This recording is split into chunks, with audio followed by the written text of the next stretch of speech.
Hi, I'm Lumen. And on the day I graduated, my parents didn't hug me, didn't even look me in the eye. They rolled down the car window, tossed $50 into my lap, and said, "Survive on your own." I watched that car drive off like I was a stray dog they'd just released. For 10 years, I stayed silent. I built something no one saw coming. Then, last summer, I pulled up to the Blake family reunion in a black limousine. And not one of them recognized me. But the truth. That wasn't even the worst part. Want to know what they did next? It was supposed to be one of the best days of my life. Everyone said graduation day would feel like a door opening, freedom, independence, possibility. But for me, it was the moment everything shut. The courtyard buzzed with laughter and flash photography. Proud parents carried bouquets that smelled like spring, while I sat on a metal folding chair with my hands pressed against my knees, pretending not to care that the seat beside me was empty. I kept looking toward the parking lot, hoping I'd see their car. My classmates waved at their parents, tossing caps in the air, hugging until their eyes watered. I smiled for the photos my friends took, just to have something to post, but I felt hollow. Every cheer sounded far away, like I was underwater. I remember staring at the stage lights until they blurred, telling myself they were just late, that maybe Dad had stopped for flowers or Mom was fixing her hair in the mirror like she always did. When the ceremony ended, the crowd scattered like confetti. I lingered by the fence, clutching my diploma cover, waiting. The air was thick with that southern humidity that makes your skin feel sticky no matter how still you stand. And then I saw it, a black SUV easing down the road. For a second, my heart leapt. Then the window rolled down, halfway, just enough for me to see the edge of my father's profile. He didn't look at me. Didn't even stop the car fully. A folded $50 bill fluttered out of the window like a leaf and landed at my feet. "Survive on your own," he said, his voice flat. The car sped away. I didn't run after it. I just stood there, the bill in my hand, watching the taillights disappear beyond the oaks. The applause, the laughter, the camera shutters, none of it mattered. I wasn't anyone's daughter anymore. I don't remember walking off campus. I just remember the weight in my chest. My shoes rubbed blisters as I walked the 3 miles home under the orange streetlights, carrying my gown over one arm. The humidity pressed against me like another layer of skin. When I reached the house, the porch light was off. The driveway was empty. For a moment, I thought maybe they'd gone out for dinner to celebrate, without me, but the silence said otherwise. I tried my key. It didn't fit. I tried again, twisting harder, my hands shaking. Nothing. Mrs. Dorsey from next door peeked through her curtain, then came out with her dog tugging at the leash. She looked at me with that face people use when they already know bad news. "Oh, honey, they moved out yesterday," she said softly. "Didn't they tell you?" I stared at her. The words didn't make sense. She pointed to a small box on the porch with my name written in black marker. Inside were a few clothes, my high school yearbook, and a prepaid phone still in plastic wrap. No charger. No SIM card. I don't know how long I sat there. Maybe an hour, maybe all night. The cicadas screamed in the trees. I tried calling my mother from a payphone at the gas station, but it rang until a recorded voice said the number had been disconnected. By morning, I was still on the curb, staring at the $50 bill. The world had gone on without me. The following days blurred together. I crashed on a friend's couch until her parents told me I couldn't stay.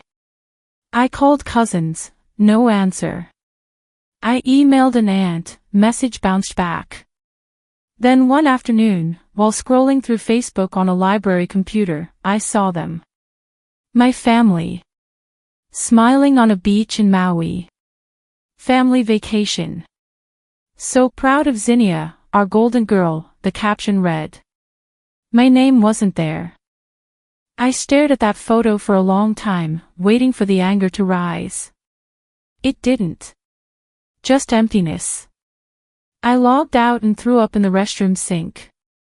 The prepaid phone stopped working 3 days later. No balance, no messages. I didn't bother replacing it. A week turned into a month.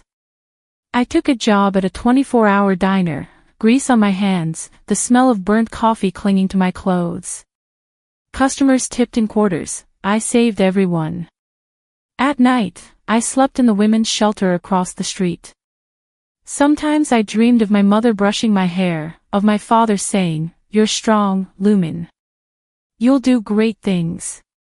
But I'd wake up and remember that voice had told me to survive, if I could. The first year was survival in slow motion. You learn strange things when you're invisible. You learn which park benches are safest, which restrooms stay unlocked after midnight, which faces you can trust for a hot meal. People came and went. I stayed quiet, polite, unnoticed. There were nights when I stared at the ceiling of the shelter, listening to the snoring around me, wondering if I had imagined my family entirely, if they were just some dream that packed their bags and drove away before morning. But every time I looked at that crumpled $50 bill, now faded and soft from being folded and unfolded too many times, I remembered it was real. That betrayal was proof I had once belonged somewhere, even if only to be thrown away. By the end of that first year, I stopped checking Facebook. I stopped hoping. I took night shifts exclusively because I couldn't stand to see daylight families eating together in the diner booths. The mornings belonged to others, the mothers with strollers, the teenagers sharing pancakes, the old couples holding hands. I didn't fit in that light. Still, a small part of me refused to die. It's strange, sometimes survival isn't a shout. It's a whisper that says, "Not yet." I found an old composition notebook in the lost and found drawer and began writing down everything I wanted to forget. Each page started with the same line, "They left me, but I'm still here." I didn't know it then, but those words would become the seed of something bigger. Years passed quietly. I changed jobs, towns, even the way I spoke. I learned to move through the world without making waves. The Lumen Blake they erased didn't survive, but someone else began to grow in her place. Someone who didn't need their permission to exist.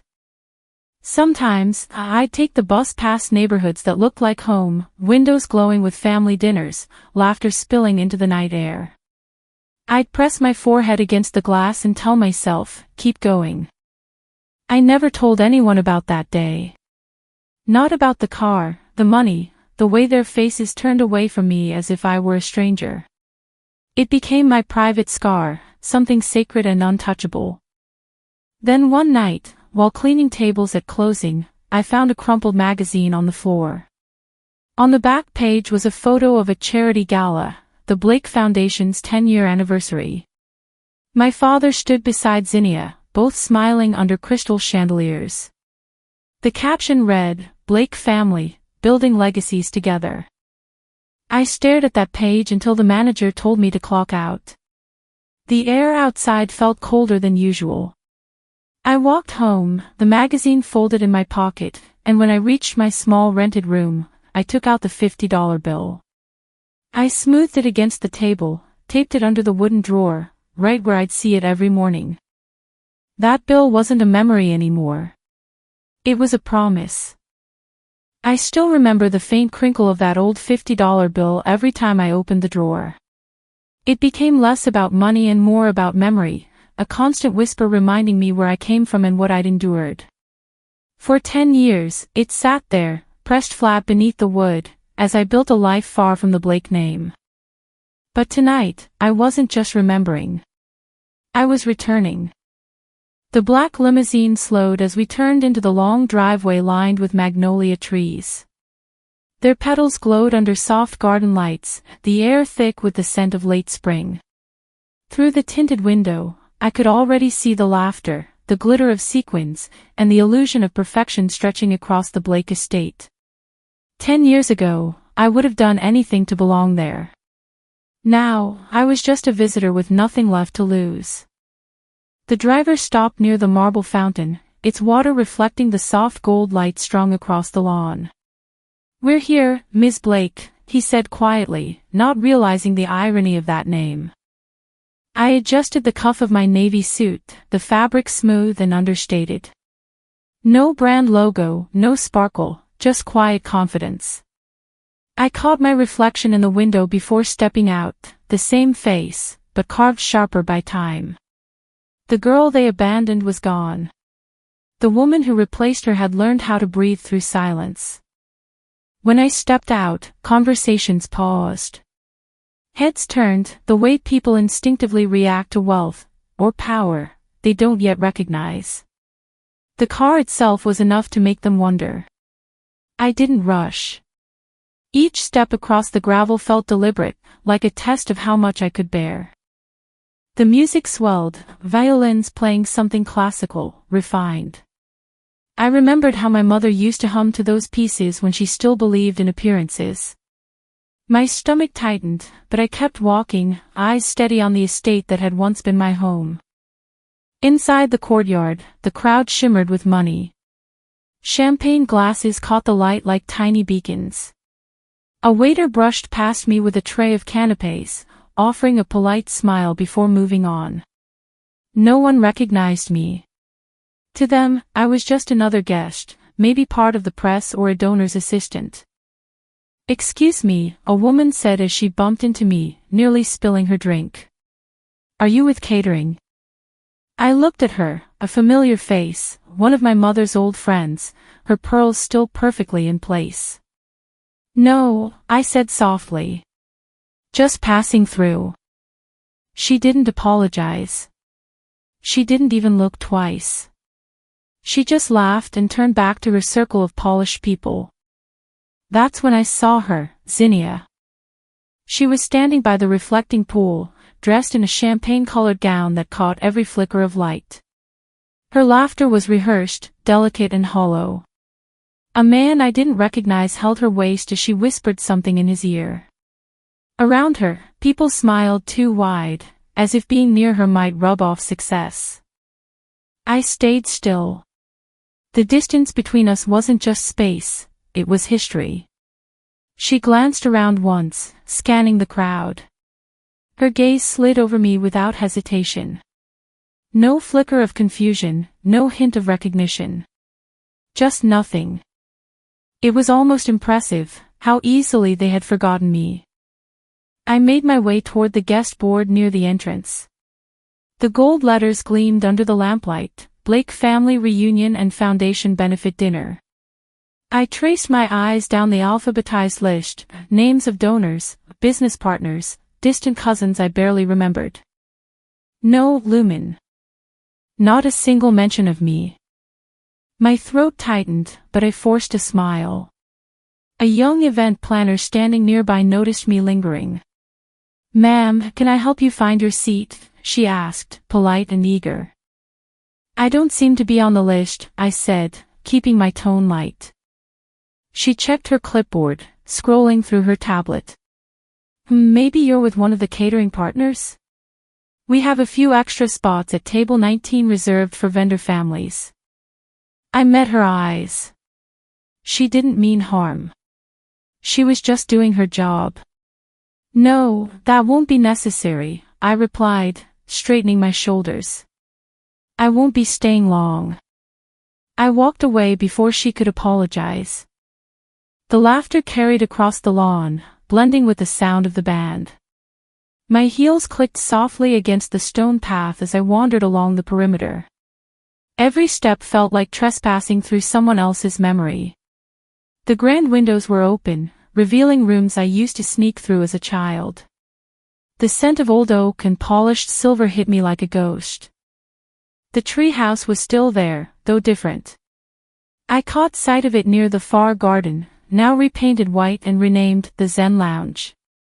I almost laughed.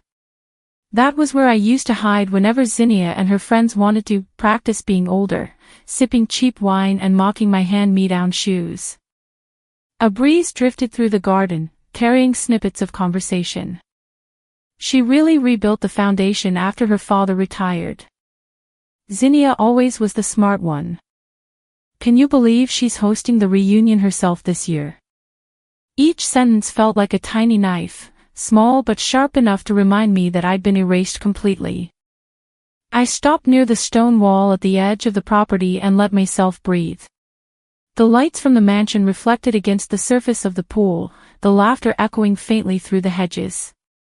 From here, it almost looked peaceful, like a painting, if you didn't know what it cost to keep it that perfect. My mind drifted backward to a night when I was 13, crouched at the top of the stairs, listening.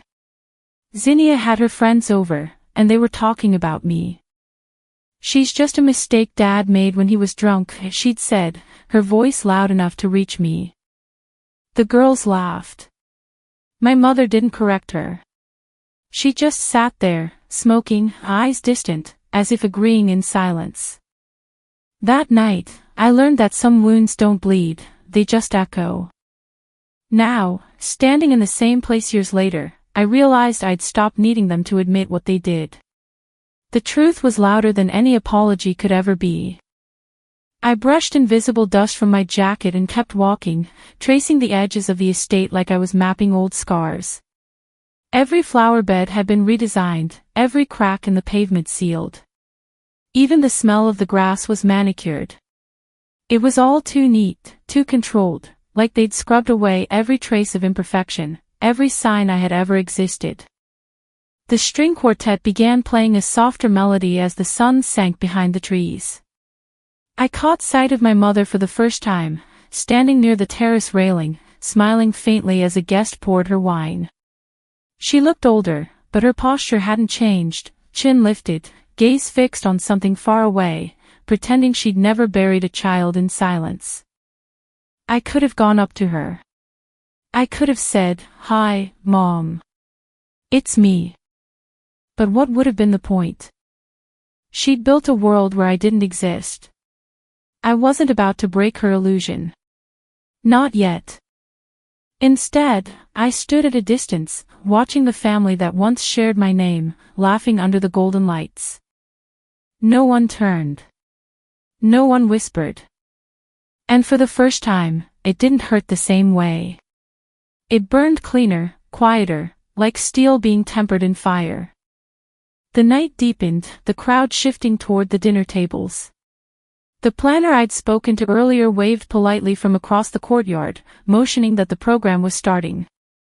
I nodded, pretending I'd join. But I stayed in the shadows, where I'd always been safest. As I watched them clink glasses, offering toasts about legacy and love, I realized something startling. I wasn't angry anymore. Not in the way I used to be. The kind of rage that used to consume me had cooled into something sharper, more precise. They thought I was gone. They thought they'd erased me completely. But I was right there, standing among them, breathing the same air. And they didn't even know it. They had rewritten history to fit their comfort, polished away the rough edges that once included me. But they'd made one mistake, they forgot that ghosts don't stay buried forever. They had erased me so well, even the shadows here didn't remember my name. But that was about to change. They had erased me so well, even the shadows here didn't remember my name, but that was about to change. I lingered near the edge of the courtyard as the guests began to file into the large white tent pitched on the back lawn. The scent of polished silver and chilled champagne hung in the warm evening air. The glow of chandeliers reflected against the glossy surfaces of every table, where place cards sat neatly in calligraphed rows. My name wasn't among them, but my presence was about to make its own introduction. A hush fell as the microphone crackled to life. The music faded, and all eyes turned toward the stage. Zinnia stood under the soft gold lights, the picture of grace, her hair styled in a way that screamed old money elegance. She smiled as if the world had always adored her, and maybe, in this circle, it did. "Good evening, everyone," she began, her voice smooth and steady, practiced. It fills my heart with gratitude to welcome you all to another year of celebrating the Blake Legacy Fund. The crowd applauded. My stomach tightened. She continued, "This year has been monumental. Our foundation's digital initiative has reached thousands of small communities across the country. It has empowered women, supported entrepreneurs, and connected people who once believed opportunity had forgotten them." The word struck me like an echo, too familiar, too exact. My breath caught in my throat. She was using my speech. I had written those sentences 2 years ago, sitting in a cramped apartment in Atlanta, long after the diner shifts and sleepless nights. They were the words that gave shape to the digital platform I built, my small company that had quietly changed lives through microloans and community mentoring. Now, standing under that glowing tent, I was listening to my own voice, but in hers. Zinnia paused, lifting her glass as if toasting herself. "Of course, none of this would be possible without the brilliance and innovation of our visionary team," she said, smiling modestly. "Our new digital director has revolutionized the way the Blake Foundation operates. Their work embodies the very heart of our legacy. No name. Just a shadow." The crowd applauded again, louder this time, their admiration swirling like heat. I felt the air press around me, tight and suffocating. My palms tingled. I wanted to laugh, no, I wanted to scream, but instead, I smiled, because sometimes control is the only weapon left. The screen behind her flickered to life, displaying slides of the new, Blake Digital Futures project. My stomach twisted. I knew that interface, the color palette, even the typography. It was my code. My layout. My branding. The tagline appeared across the screen in soft blue letters, "Building tomorrow, one small step at a time." I had written that line during a sleepless night, staring at my reflection in a cracked laptop screen, thinking no one would ever see it. Now it hung behind my sister like a halo. The applause returned, a rolling wave of admiration. People clapped for her. I turned away, pretending to sip from a glass of water I'd grabbed off a passing tray. My throat burned, my chest tight with something hot and rising. I told myself not to move too fast. Not yet.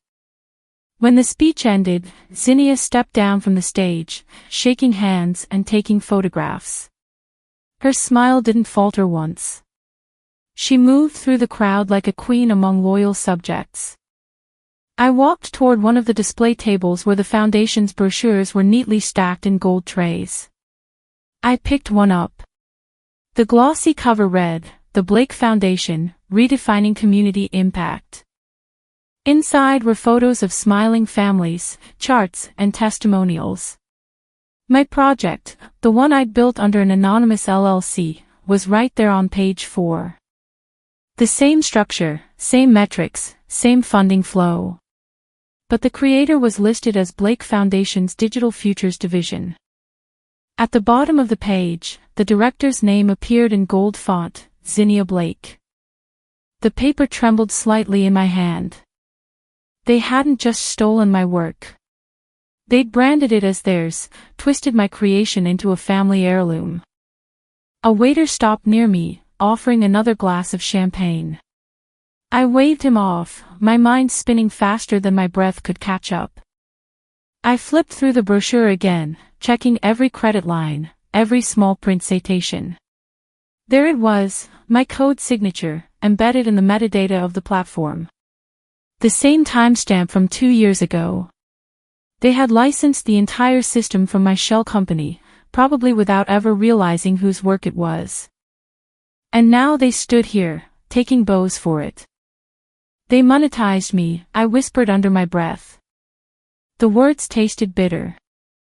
Someone beside me overheard and chuckled lightly, assuming it was a joke. "Don't we all get monetized in the Blake family?" he said, clinking his glass against another's. I forced a small smile. Some of us more than others. As the laughter faded into the music, a wave of dizziness washed over me. I set the brochure down, my hand trembling.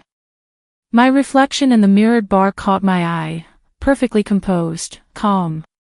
But behind my eyes, there was something different now, something that hadn't existed before tonight. It wasn't just pain anymore. It was purpose.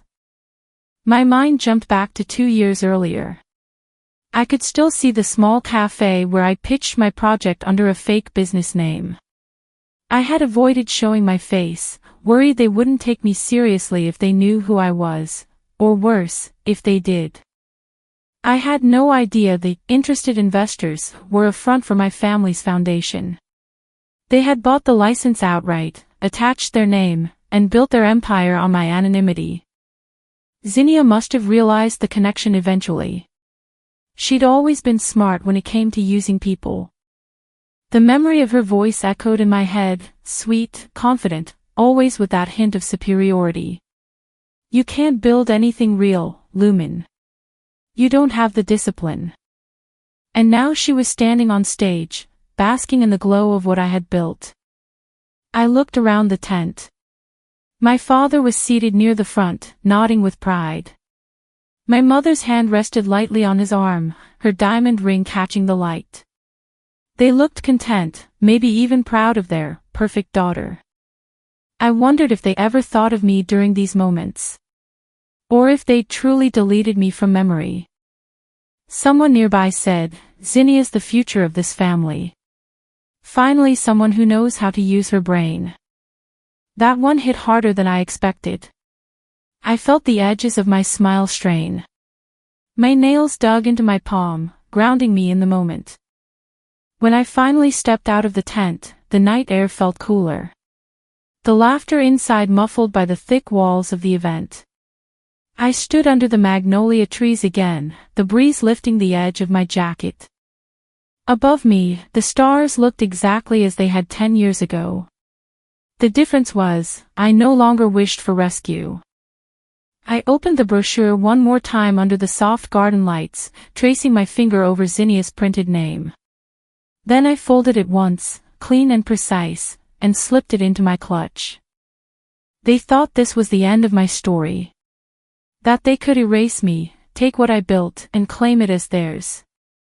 But tonight had given me something I hadn't expected, a reason to act. As the string quartet began another slow piece inside, I smiled to myself, a small, private smile no one would understand. They didn't just steal my name, they used it to build their empire. Now it was time to see how they'd crumble without it. They didn't just steal my name, they used it to build their empire. Now it was time to see how they'd crumble without it. I felt the soft hum of the string quartet fade behind me as I stepped away from the noise and into the dimming light of the estate's back patio. The dusk settled like a velvet cloak, quiet and heavy, offering a rare moment of solitude amid the gala's swirl. I eased off my heels and let the pair of shoes hang loose in my hand as I walked toward the lake, where I used to sit as a kid, watching the water turn gold at twilight and hoping my parents would notice. In the garden, lanterns floated above the hedges, and guests drifted through clusters of polite conversation. I tuned them out.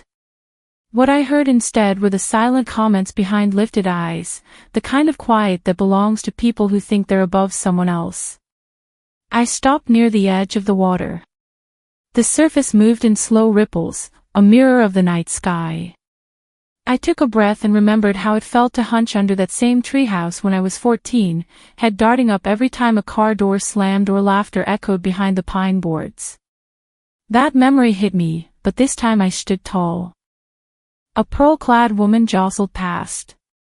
"Excuse me, could you bring me another flute of champagne?" she asked, not looking at me, as though I were staff. I paused. It was the moment when the illusion cracked. The first whisper of all the mornings when I'd been put aside. I didn't miss a beat. "I'm sorry, I'm not," I began, and then caught her eyes. I gave her a polite nod and turned away. No anger, just the shared recognition. She didn't see me. She looked through me. Inside the tent, the laughter and clinking glasses felt off-key. I watched Zinnia enter with 2 donors in her wake. She gave me a quick glance, just a gesture, and continued the show. As she spoke with them I heard her say, "We always do hire such professional-looking staff." The moment hit like a slap I'd rehearsed in silence.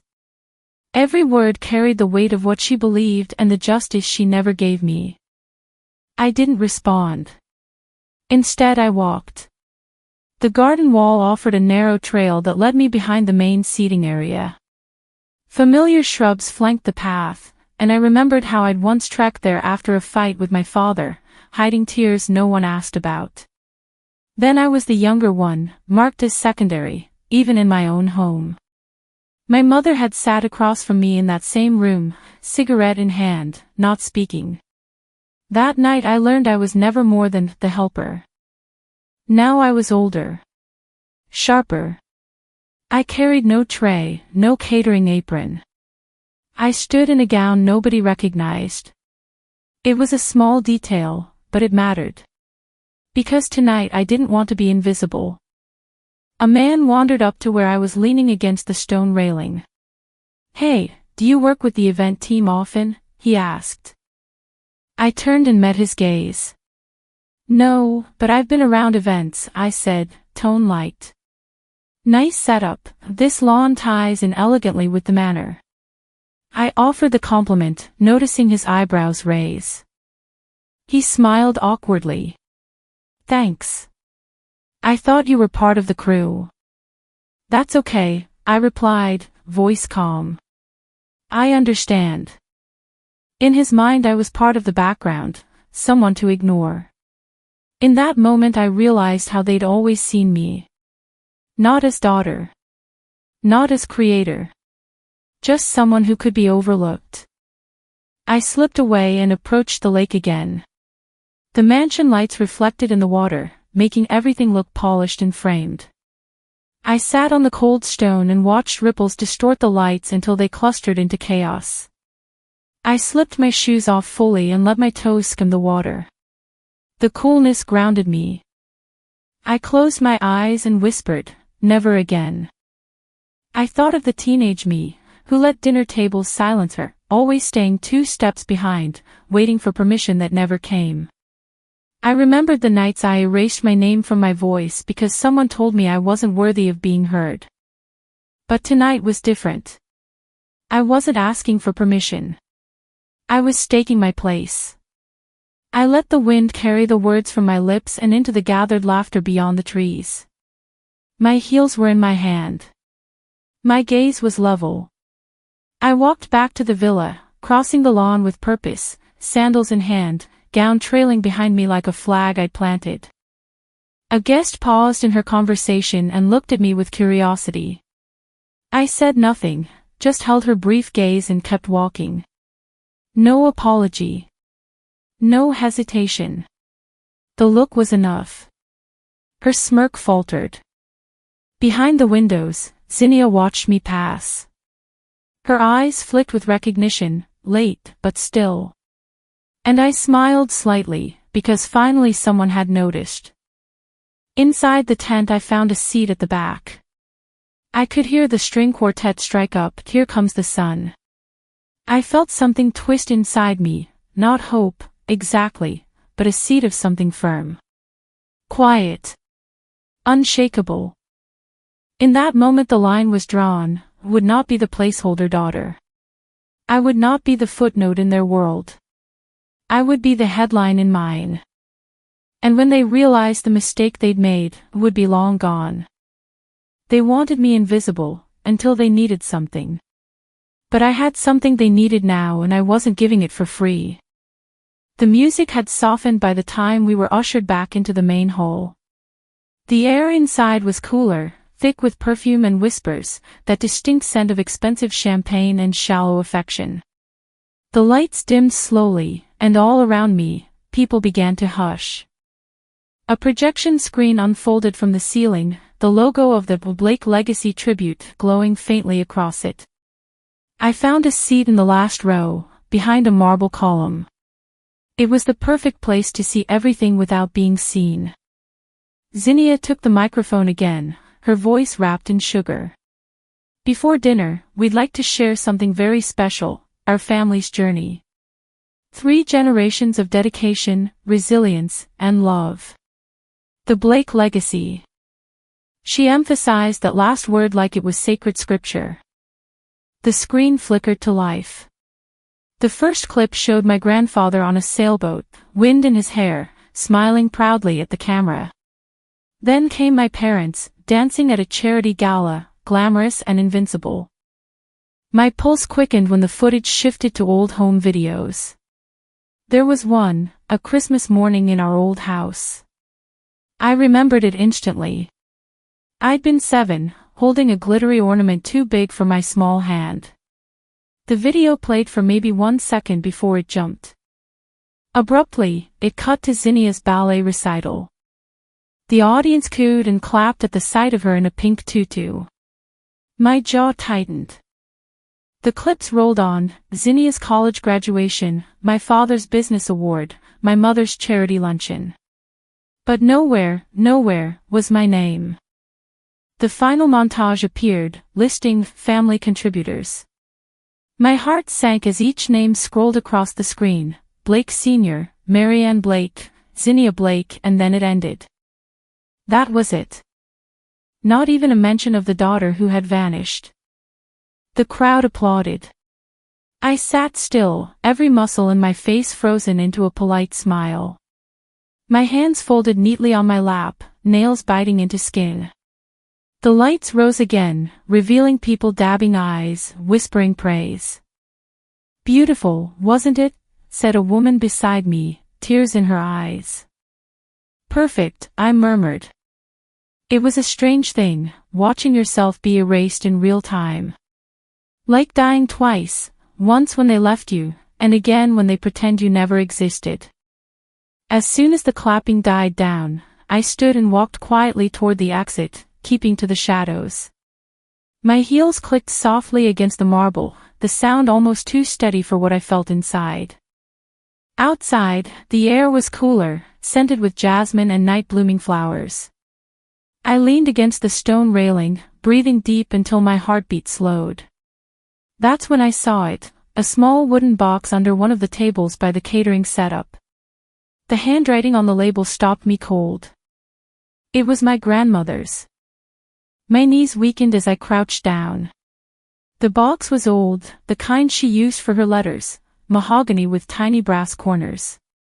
Written in her looping hand were the words, "For Lumen, when she returns." I swallowed hard. The lid opened with a faint creak. Inside lay a folded letter, yellowed with time, sealed with a faint trace of perfume, lavender and dust. The date on top read, June 14, 2015. The week they left me. My eyes blurred before I even started reading. My dearest Lumen. If you're reading this, it means I wasn't able to reach you in time. They made it difficult, too many decisions, too fast, and I was too old to stop them. But I need you to know this, you were always my light. You were never a burden. They didn't understand you because you were brighter than they were willing to see. Some people mistake light for arrogance. Don't dim to make them comfortable. My chest constricted. I sat there, letter trembling in my hands as tears threatened but didn't fall. I tried to make sure you'd be taken care of. I set aside something in the estate, your portion, directly in your name. But it seems that Zinnia and your mother arranged things differently. I was forced into assisted living earlier than I wanted. They said it was for my health. I think it was for control. You deserve to know, the power of attorney was changed without my consent. They took what wasn't theirs. They stole more than time from you. I closed my eyes. The sound of laughter from inside the hall drifted faintly out, distant and unreal. So it wasn't just neglect. It wasn't just emotional exile. They'd taken money that wasn't theirs, money meant for me, my grandmother's gift. A cold calm spread through me, washing away years of confusion. She ended the letter with one final line, written in trembling ink. You were my legacy, Lumen. Don't let them write you out of theirs. I folded the letter carefully and placed it back in the box. Then I took the box itself and slipped it into my bag, the weight of it grounding me. I stood there for a moment, breathing deeply, looking up at the stars. I could almost hear her voice, soft, wise, the kind that soothed even when she scolded. When I walked back toward the hall, something in me had changed. My posture, my eyes, the rhythm of my steps, all steady, measured. Inside, the room had shifted into its post-tribute chaos, waiters refilling drinks, guests laughing too loud, old men boasting about business. Near the front, I spotted one of the family's attorneys chatting with a group of donors. I approached, quiet and deliberate. "Excuse me," I said, smiling lightly. "I couldn't help overhearing your conversation about the Blake Trust. I'm curious, how does the Foundation handle asset revisions when new clauses are discovered posthumously?" He blinked, sizing me up. Well, that would depend. The trust was solidified under the new charter Zinnia spearheaded. Very airtight. Brilliant woman. Brilliant, I repeated, nodding. And if a clause was found that predates the charter? He chuckled. Wouldn't make much difference now. Unless, of course, someone could prove the original documents were altered. But that's ancient history. I smiled back. Good to know. That'll be helpful, for what's coming. He laughed politely, assuming I was joking. But I wasn't. I turned and walked away before he could ask more, slipping out through a side door into the night. The grass was damp under my feet, and the cool wind brushed against my hair. I made my way toward the cliffs behind the estate. They overlooked the same lake I used to cry beside as a child, the one that caught every moonbeam like it wanted to comfort me. The sound of the water was steady, endless. I took out the letter and read the last line again, whispering it aloud this time, "You were my legacy." I didn't cry. Not anymore. Instead, I smiled, softly, but with certainty. I looked down at the lake and whispered, "You gave me a name, Grandma. Now I'm going to make sure they never forget it." The moonlight touched the edges of the paper, and for the first time in years, I didn't feel small. I felt seen, even if only by the dead. Behind me, the sound of laughter from the estate faded, swallowed by the night. I stood there until all that remained was the sound of the wind and my own heartbeat, slow and steady. They thought cutting me out would keep me quiet, but they forgot who taught me how to hold a pen. They thought cutting me out would keep me quiet, but they forgot who taught me how to hold a pen. By the next evening, the Blake Foundation's donor dinner was in full swing. The chandeliers cast a golden glow over the long banquet table, polished until every reflection looked richer than the people seated around it. Waiters moved in a smooth rhythm, silver trays, white gloves, champagne flutes filled to the exact same level. The hall echoed with polite laughter and the kind of confidence only inherited wealth could afford. I sat at the far end, where the light didn't quite reach, perfectly content to be part of the background for now. That's how predators hunt best, when no one notices the quiet. Zinnia, in her emerald dress, commanded the room as if she'd been born for it. Her voice floated through the air, sweet, melodic, drenched in self-importance. "Before we begin dinner," she said, clinking her glass gently, "I'd like to take a moment to recognize the incredible partners who've helped us modernize the Blake Foundation for the 21st century." Polite applause followed. "Especially," she continued, "our digital outreach partner, Flamenco Digital. Their work has revolutionized the way we connect with communities. We are so grateful." Flamenco. I smiled, the kind that hides a secret sharp enough to cut glass. The applause faded, and I could feel the shift in the air, the room ready to move on. That's when I lifted my glass, just once, a soft chime against crystal. Heads turned. I rose from my seat, calm, collected. Forgive me, I said, my tone warm but measured. I'd like to add a few words. The sudden stillness could have cracked porcelain. Zinnia blinked, caught between confusion and control. Oh, she said, her laugh airy and forced, of course. I didn't realize we had open remarks. I smiled again, stepping forward until the light found me. Just a small thank you, I said. For recognizing Limenco Digital tonight. A few donors nodded, assuming I was one of the staff from the company. I waited for that assumption to settle, waited for Zinnia to relax just enough. Then I spoke again. I never imagined I'd hear this family thank my work out loud, I said evenly, especially after they spent so much time pretending it didn't exist. The clinking of cutlery stopped. My father frowned from halfway down the table. Excuse me, he said softly, trying to keep the smile for the donors. I looked at him directly. You heard me. Zinnia laughed, too brightly. I think there's been a misunderstanding, she said. You must be. No, I interrupted gently, I'm exactly who you think I am. Lumen Blake. The founder of Limenco Digital. The sound that followed was a collective inhale, the kind people make when a curtain drops and no one's sure if it's part of the act. Zinnia's lips twitched into something that tried to be a smile. That's quite a coincidence. But Limenco is a tech partner we licensed, I said. Yes, I know. 2 years ago. Through an intermediary holding company. I reached into my clutch, my fingers steady, and drew out a slim leather folder. The paper inside glimmered slightly under the chandeliers. Here's the contract, I continued. Signed by your legal team, witnessed by your advisors. 7-year exclusive rights to software, branding, and digital infrastructure, all created by me. Murmurs rippled through the table. Someone near the end whispered, wait, what did she say? I took a slow step closer, letting the words sink in. In other words, Zinnia, you've been paying royalties to the sister you erased.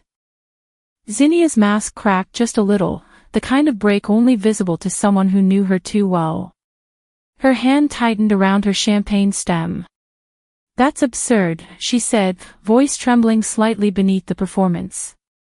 This is a simple licensing issue, surely a misunderstanding. Only if you misunderstood what exclusive intellectual property rights means, I replied. A soft gasp came from one of the donors. My father's face went pale, my mother's lips parted but no sound came out. I turned toward them, still smiling. You should have read the fine print, I said. But then again, reading was never your strong suit when it came to me. The silence that followed was almost sacred. It was the first time in a decade that no one in that family had the courage to speak over me. Zinnia stood slowly, her smile frozen. Let's not make this into something dramatic, she said, turning to the guests. My sister. Oh, now I'm your sister. I cut in softly. That's new. The donors shifted uncomfortably.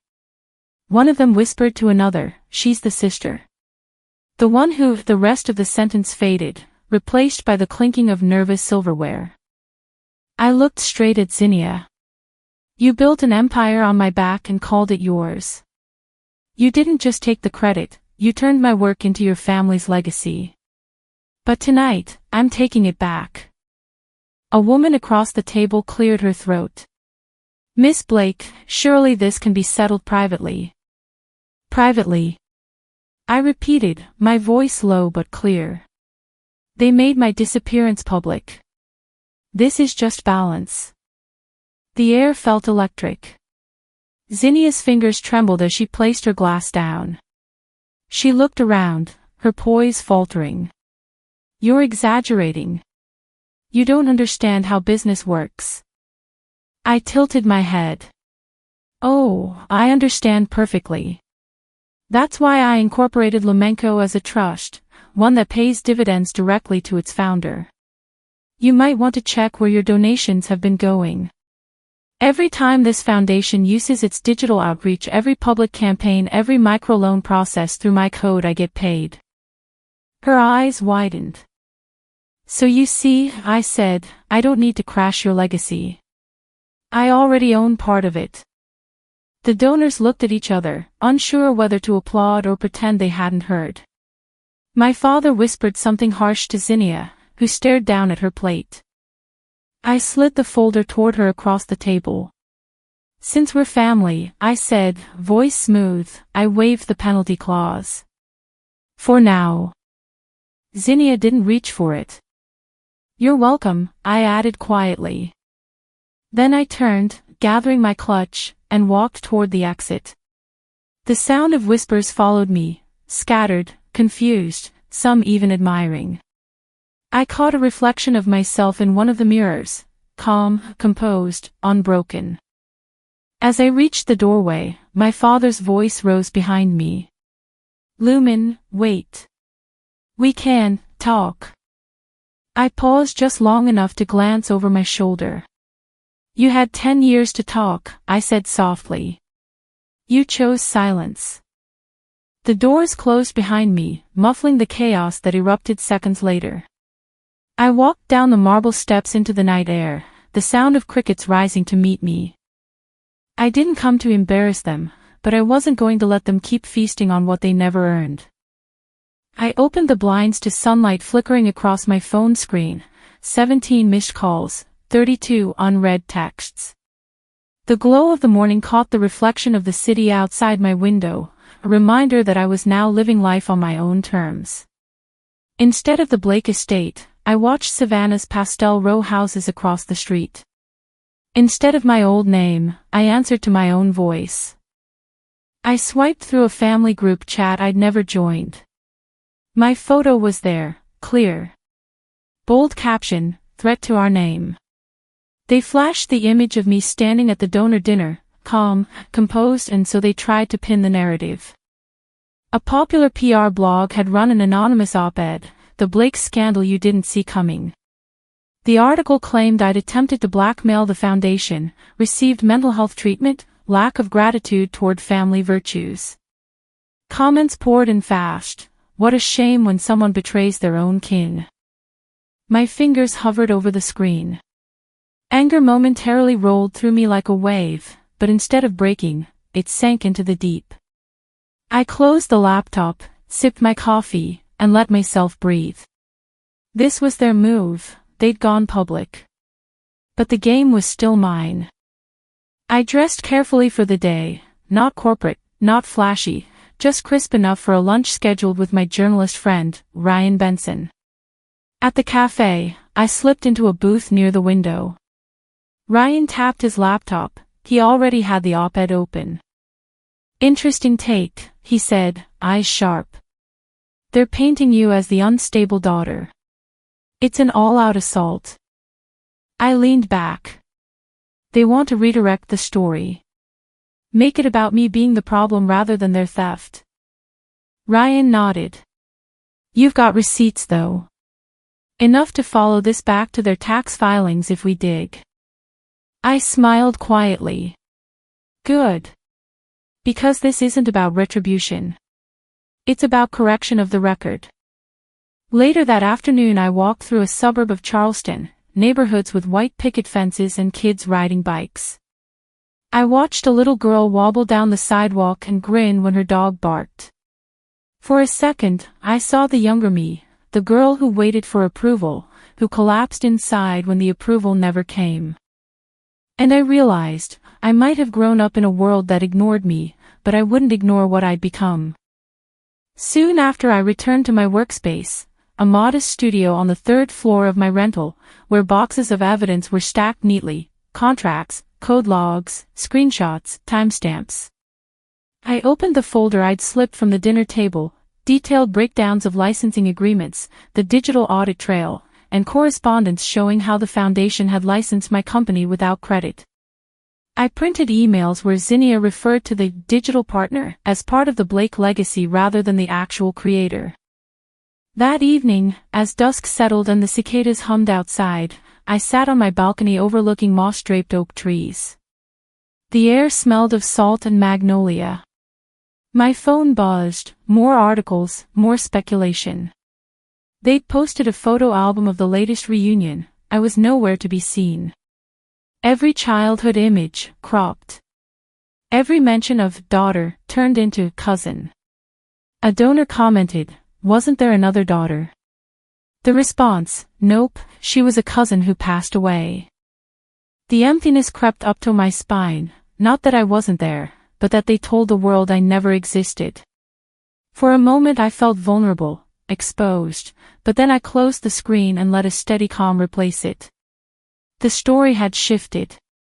It was no longer my invisibility I needed to fight, it was their decision to rewrite history that I opposed. I remembered once, at the age of 14, during Zinnia's birthday party, I'd collapse with an asthma attack, right in the living room, around the grand piano. My mother screamed at me, "You always ruin everything." My father said nothing. They called the paramedics quietly and cleaned up the mess later. Tonight, that voice echoed louder than the cicadas. I sat still, hands folded, as lightning-bright conviction grew inside. Instead of a press release, I drafted a short email, subject line, "Request for clarification, Blake Foundation licensing." Attached, a list of donors, the contract holds, a link to the code repository. I didn't rant. I didn't threaten. I delivered facts. Enough to make them squirm. Enough to show I wasn't their puppet anymore. By the time night fell, I had forwarded the folder to Ryan, who assured me it was ready for release. I unplugged my computer and sat outside, horizon stretching into purple twilight. A single firefly flickered. I thought of the young me hidden in the treehouse, hearing laughter above her. Now I sat in the open, eyes forward, no hiding. When I stood and locked the balcony door, I caught a reflection of myself in the glass. The woman looking back wore confidence trimmed with something soft, emphasis on the person I'd become, not the one I'd been told to erase. They thought the smear campaign would stick. They thought if they wrote me out of the photo albums, removed my name, told the world I was a mere memory, they'd have me silent, compliant, forgotten. But this time, I let the camera click. I let the photos publish myself out of frame. They told me who I wasn't, but I knew exactly who I was. I opened the email one more time and pressed send. Evidence dispatched. The story was shifting. My warehouse of quiet power had gathered momentum. Under the distant stars, I whispered to the night, let them leak lies. I leaked the truth, with receipts. By early morning, the air was unusually still. I stood on the patio of the estate, watching guests drift past in pastel dresses and crisp suits, all trying to ignore the tremor under the surface. My phone lay on the stone ledge beside me, silent for now, but I knew it wouldn't stay that way. I folded my arms and faced the lake, its surface smooth like glass under the sun, reflecting the facade I'd fled, and now confronted. Inside, the brunch was scheduled to begin in 30 minutes. Soft classical music wafted from hidden speakers, and staff arranged pastries and coffee with immaculate precision. Zinnia floated among the early guests, her smile strong, but the lines around her eyes tight. My father sipped whiskey in a quiet corner of the veranda, more subdued than I'd seen him in years. The morning light felt deceptive, everything looked perfect, but I sensed the collapse was imminent. I checked my bag again. Inside was the copy of the article my friend, Ryan, had published overnight, erased and replaced, The Hidden Story of Lumen Blake. I'd sent him the files last night after hours of editing. Screenshots of contracts, property records, my grandmother's letter. I'd done my part. Now we waited. I walked to the tent's entrance, gathering footsteps echoing from the polished marble. Guests trickled in, seated, greeting each other with cheerful voices that masked tension. Wine glasses glinted, forks tapped the plates. I found a seat at the back row of tables. The vantage was still good. I adjusted my jacket, smoothing out a wrinkle. Everything deliberate. Everything controlled. At 10:09 a.m., it happened. My phone buzzed. Then another. Then a wave of chimes as notifications surged. I felt it first, a shift, electrical. I opened the article on my phone. There, bold and unmissable, were the details: how the Blake Foundation licensed my company without credit, how the will my grandmother had written to me was suppressed, how assets once earmarked for me were redirected to the Blake Legacy Fund. In the hall, the projected images changed. A guest near me gasped. Someone muttered, "What is that?" A former board member closed her iPad quickly and looked around. I watched Zinnia freeze mid-smile, her hand hovering near a champagne flute. My father's jaw clenched. Mother's manicure glowed against her lap as she shifted uneasily. Moments later, the murmurs became murmured questions. Phones emerged. Screens lit up faces. I kept my gaze steady. I didn't need to stand. The stain of truth dripped into the open air. A board member jumped to his feet. "You told us she was dead," he shouted toward Zinnia. Conversation erupted. The guests spilled outside the tent, the brunch tables left halfway. Donors stood, hands raised, demands phrased in polite but firm tones. "We need explanation. What happened to the funds? This is unacceptable." Media arrived, they'd been tipped early. Cameras, microphones, flashes. Reporters called out names. "Zinnia Blake, are you accountable for this?" The photographer captured father and daughter from across the lawn. The mansion's reflection in the lake seemed to tremble behind them. Zinnia's composure cracked. She shifted in her chair, voice trembling when she tried to speak. "There's been an internal misunderstanding. We're investigating." Her words failed. They were like placing an ice cube on a flame. The donors weren't satisfied. My father remained silent. The family that had built itself on image now found that image collapsing around them. I stood quietly, rising from my seat. A hush turned into applause, not for me, but for the truth. I walked toward the exit, shoes clicking on the stone steps. I paused at the glass doors, looking back at the chaos behind me. My father called my name for the first time in a decade. "Lumen." I turned slowly. "You're still part of this family," he said, voice soft. I looked at the banquet tables, the donors gathering their coats, the cameras still flashing.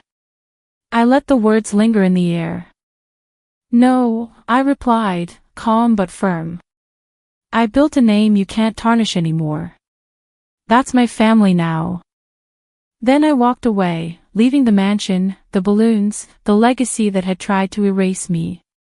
The sky behind me was clear, and as I moved across the lawn, I felt the weight of the past slip off my shoulders like an old coat.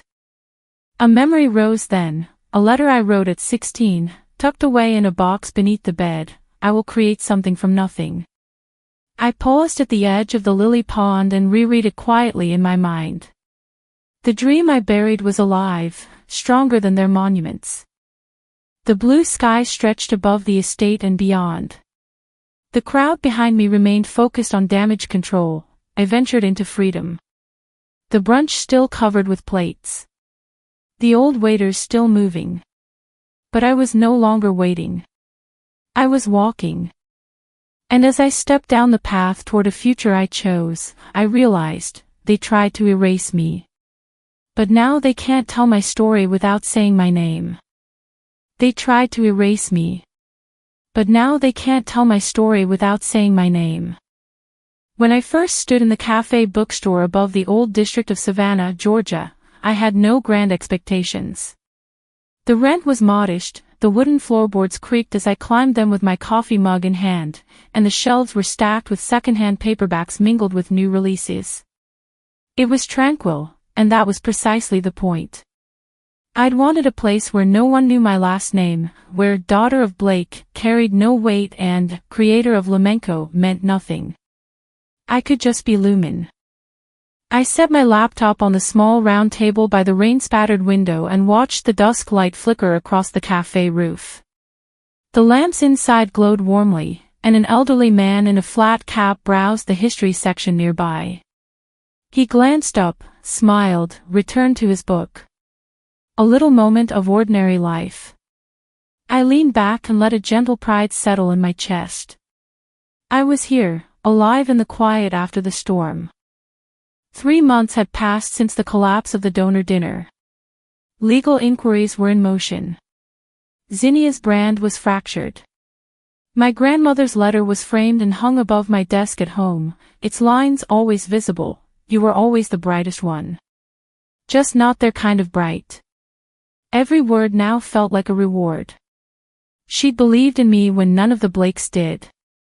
That morning I had been invited to speak at Savannah State, an audience of older students and faculty, interested in resilience and identity in entrepreneurship. I practiced my talk outside on a bench in the park, the Spanish moss hanging from oak trees, the afternoon air gentle with salt from the nearby river. I said to myself, they gave me $50 and a threat. I gave them legacy, and a name they could never bury. At the cafe, a young girl shyly approached.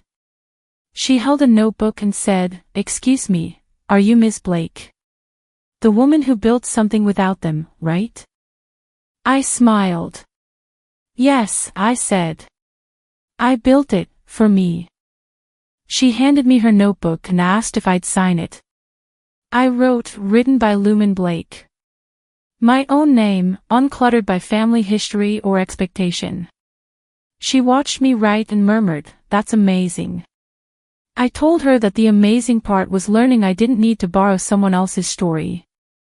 I just needed to tell my own. That afternoon I replayed the letter again. I traced the words with fingers that hadn't shook since the dinner hall confrontation. "You were my legacy," my grandmother had written. The wording used to sting. Now it healed. I realized that the apology I never got from Zinnia didn't matter. Her failure to say, "I'm sorry," was theirs, not mine. The world had seen the truth unfold anyway. Her sponsorship deals were gone, the board at the foundation had reshuffled, the donors I once served had pulled out. My name had gone from invisible to undeniable. Walking home via the waterfront, I paused on the pier. The salt wind lifted my hair. I saw the Blake estate across the marsh, quiet now. No gala lights. Fewer cars. The legacy still stood, but its shine was tarnished. I imagined the donors pulling away, the cameras no longer showing happy faces, the website changed to remove 3 generations. They had told the world I wasn't real, and then proved I was. Back in my apartment, I opened my laptop and saw my upcoming talk posted online, Lumen Blake, building from nothing, scheduled for next week. I paused and felt something soft yet strong in my chest. I allowed myself that moment. Just one. At night the rain came. I walked to the window, watching the drops tangle in the street lamp light. In that moment I remembered the black SUV, the $50 bill thrown out the window like I was trash. I felt the betrayal again, but now I recognized its value. That bill was the seed. Because what they threw away, I planted. I opened the letter one more time. "You were never a burden, don't dim to make them comfortable." I reached for a pen and wrote beneath it in the margin, "I will shine so bright you'll have to cover your eyes." As the rain washed the city clean, I closed the laptop and turned off the desk lamp. I looked around the cozy room, my sanctuary. Books stacked, letters framed, memories no longer chained to the past. I lay down under a blanket, exhausted but peaceful. I didn't need to sleep just yet. I had a legacy to build. In my dream that night I walked across the old high school lawn, the suits and gowns faded away, the $50 bill fluttering like a flag. Only this time I picked it up, straightened it, and held it above my head. People cheered, not because I earned their approval, but because I earned mine. They threw me $50 and a threat. I gave them legacy, and a name they could never bury. Sometimes, the people who are supposed to love us the most are the ones who hurt us the deepest. But what you choose to do with that pain, that's where the power lives. Lumen's story isn't just about revenge. It's about reclaiming dignity, rewriting the narrative, and refusing to let anyone decide your worth for you. Have you ever had to walk away from family to protect your peace? Let us know in the comments, and don't forget